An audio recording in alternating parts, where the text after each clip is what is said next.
এইভাবে বিশ্লেষণ করবার সুযোগ নাই।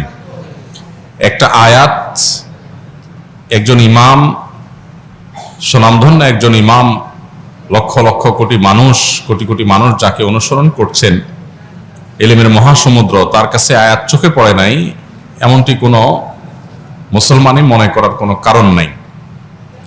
তাহলে বিষয়টা কি, যে আয়াত দিয়ে একটি থট একটি মাযহাবের ওলামারা দলিল দিচ্ছেন, আরেক মাযহাবের ওলামা ইকরাম সেটাকে দলিল গ্রহণ করছেন না, কারণ কি? এর উত্তর হলো যে বিষয়টা ব্যাখ্যা সংক্রান্ত বিষয়। কারণ ইমাম আবু হানিফা রাহিমাহুল্লাহ এবং তার অনুসারী অন্যান্য ওলামা ইকরাম যে আয়াত দিয়ে দলিল দিচ্ছেন, এই আয়াতকে তারা যে অর্থে নিচ্ছেন, ইমাম শাফি রাহিমাহুল্লাহর কাছে ভিন্ন অর্থ, ভিন্ন ব্যাখ্যা আছে।